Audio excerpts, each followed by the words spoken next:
जरा कल्पना कीजिए, मध्य रात्रि का घना अंधियारा, सुनसान सा रास्ता, चारों ओर सन्नाटा, सिर्फ किर किर आवाज आ रहा है। कभी बहती हवा से, पेड़ों से कई आवाज़ें गूंज रही है और आप अकेले घर की ओर पैदल चल रहे हैं। उतने में अचानक कोई भयंकर विशाल देह, अनेकों हाथ, ऐसे अंधेरे में साये की तरह दिखने वाले आपके सामने आ जाए और आपकी नज़र जब आसपास देखती है तब ऐसे ही अनेकों, कोई विशाल, कोई पतले, कोई लंबे, लेकिन सभी को अनेकों हाथों होते हैं। जैसे कुछ हवा में झूलते हो वैसे हिल रहे हैं। सभी झुंड बस सिर्फ आपकी तरह ही देख रही है।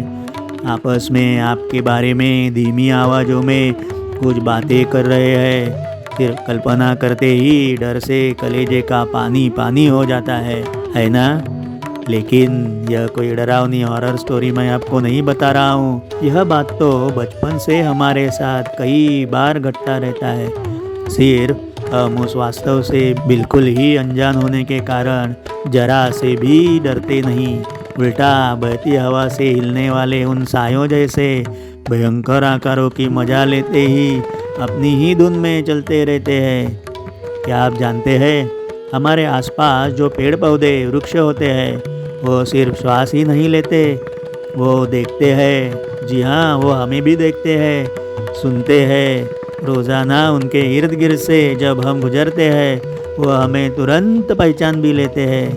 पेड़ पौधों को दिखता है, उन्हें अपने जैसा मन भी होता है और वो रंगों को भी पहचान लेते हैं। ना ही नहीं, उनका एक दूसरे से गहरा रिश्ता भी होता है और वो एक दूसरे से लगातार बातें करते रहते हैं।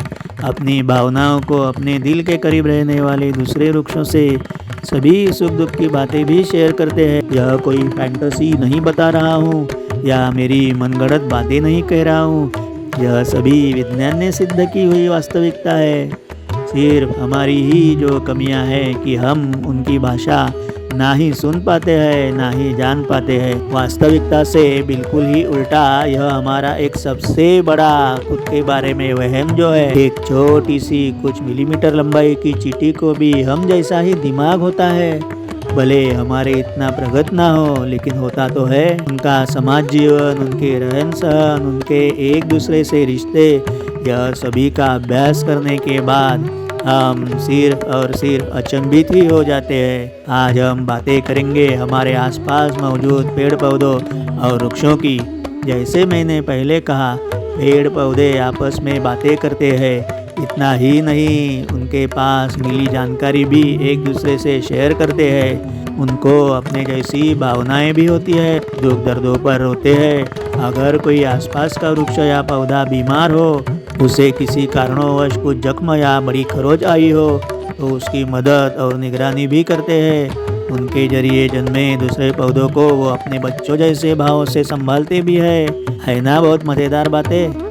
लेकिन आप कहेंगे कि इसका क्या प्रमाण है कि सिर्फ तुम्हारे दिमाग में आई कवि कल्पनाएं हमारे माथे पर थोप रहे हो? जी नहीं, ऐसा बिल्कुल ही नहीं है। मैंने मेरे काफ़ी वीडियोस में बताया है कि बचपन में मुझे किताबें खरीदने में और ग्रंथालयों से लाकर पढ़ने में लगाव था। ऐसे ही मैंने एक किताब तब पढ़ी थी, पीटर ऑलबेन की लिखी किताब the hidden life of trees. Peter ने वैज्ञानिक सिद्धांतों के हवालों देते और अपने वनपाल के अनुभवों पर आधारित काफ़ी जानकारी इस किताब में दी है। जब कोई खतरा पेड़ों को ध्यान में आता है तब वो तुरंत उनकी जानकारी सभी दूसरे पेड़ों को देते हैं। जैसे हमारा मोहजाल है यानी इंटरनेट, वैसे ही उनका भी एक सिस्टम रहता है जो काफ़ी दूर अंतर से पेड़ों से भी एक दूसरे से संवाद कर सकते हैं। और खुद के रक्षण के लिए हर पेड़ तब तुरंत उन संकटों का सामना करने के लिए अपने अंदर आवश्यक जैव रासायनिक बदलाव भी करते हैं। मेरे प्रेरणा स्रोत इस वीडियो में वनस्पति शास्त्रज्ञ डॉक्टर कार्वर के बारे में मैंने कहा है। कार्वर पेड़ों से बातें करते थे, उनकी मूक भाषा उन्होंने खोज ली थी। वैसे ही अनुभव भारतीय वनस्पति शास्त्रज्ञ डॉक्टर जगदीश चंद्र बोस जी ने भी महसूस किए थे। अपने संशोधनों में उन्होंने ऐसी बातों पर गहराइयों से अभ्यास भी किया था। डॉक्टर जगदीश चंद्र बोस भी कहते थे, पेड़ पौधे इंसान की तरह ही परिवार और समाज व्यवस्था में रहते हैं। वो सिर्फ हम जैसे चल नहीं सकते, वरना उनका एक दूसरे से बर्ताव, सहजीवन सभी हम इंसानों जैसा ही रहता है। पेड़ों के भी हम जैसे ही मित्र होते हैं, वो भी एक परिवार और समाज की तरह रहते हैं। जैसे उनके मित्र होते हैं वैसे ही उनके शत्रु भी होते हैं। आपको मालूम है, चंदन अपने अद्भुत सुगंध के लिए और शीतलता के लिए जाना जाता है, और नीम जैसा काफ़ी औषधि तो है ही, लेकिन अपनी कड़वाहट भरे गंध और आस्वाद के लिए प्रसिद्ध जो है। लेकिन आपको जानकर आश्चर्य होगा, आप चंदन की खेती करने वाले किसी भी किसानों से इस बात की सच्चाई मालूम कर सकते हो। जहाँ चंदन उगता है वहीं आसपास नीम के पौधे भी उगते हैं। किसान जब चंदन की खेती करते हैं तो चंदन के वृक्षों की अच्छी निगरानी और उनके पौधे अच्छी तरह से बढ़ने के लिए आसपास नीम के बीजों भी बोते हैं, क्योंकि चंदन और नीम का सहजीवन बेहद अच्छा रहता है। वो एक दूसरे के खास मित्र जो होते हैं, इसलिए एक दूसरे के सहवास में वो हंसी खुशी से खिलखिलाते अच्छी तरह से पलते बढ़ते हैं। महाराष्ट्र में 16वीं सदी के महान संत श्री तुकाराम महाराज जी ने, जो ईश्वर भक्ति से खुद ईश्वरमय हुए थे, उनकी रचनाएं जिन्हें अभंग कहते हैं, उनमें तब पेड़ों के बारे में काफ़ी बार कुछ कहा है। हमारे वेदों ने पंचतत्वों को ही ईश्वर माना है।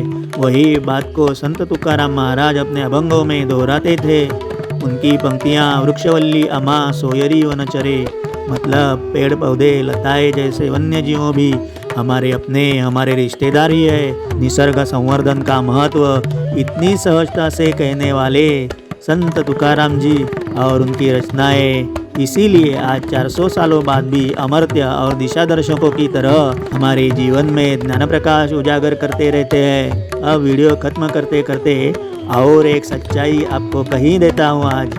किसी को यह मेरा खुद की पीठ थपथपाने का प्रयास भी लगेगा। आप कहेंगे कितना बोलता रहता है, लेकिन भाई जब और कोई ना कहते तब खुद को ही कभी कभी ऐसी बातें खुद ही बोलनी ही पड़ती है। और वैसे भी मेरे वीडियो देखने वाले गिने चुने लोग जो रहते हैं, लेकिन उसका मुझे कभी कुछ दुख नहीं होता है। लेकिन मैं तो आने वाले पीढ़ियों के लिए ही तो वीडियो बना रहा हूँ। इस वीडियो के साथ मैंने ड्रॉ किए मेरे वृक्षों पर के कुछ स्केचेस को भी मैंने जोड़ा है। बचपन से मुझे इंसानों जैसे वृक्षों में भी उनके चेहरे, उनकी हर एक की पर्सनैलिटी भी अलग अलग दिखती थी। जब यह बातें तब मैं किसी से कहता था तो सामने वाले मुझ पर हंसते, मेरे स्क्रू ढीले हुए हैं, ऐसी कुछ वाहियात कमेंट्स भी करते थे। और दुर्भाग्यवश मेरे स्कूल के मार्क्स ने भी वही हकीकत को हमेशा ही साबित किया था। लेकिन वो भी मेरी गलती मैं कभी नहीं मानता, शिक्षा पद्धति की कमियों का नतीजा था, ऐसा मैं मानता था और आज भी मानता हूँ। लेकिन जैसे मैं बड़ा होते गया तब हंस क्रिश्चियन एंडरसन के अगली डकलिंग कविता में बताए वो राजहंस के पिले की तरह सच्चाई की मुझे अनुभूतियाँ होने लगी। लोग जिसे मेरा पागलपन समझते थे, उन बेचारों को जो मेरे स्क्रू ढीले होने के लक्षण लगते थे, हकीकत में तो वो लोग उनमें समाये ज्ञान भंडारों से मुझ में कहीं ज़्यादा और सटीक ज्ञान जो मैं ऊपर से आते समय ही लेकर आया था, उसी का नतीजा था। ये सच्चाई को जानते ही नहीं थे, इसलिए मैं बचपन से ही पेड़ पौधों में इंसानों के जैसे चेहरे और पर्सनैलिटीज भी देख पाता।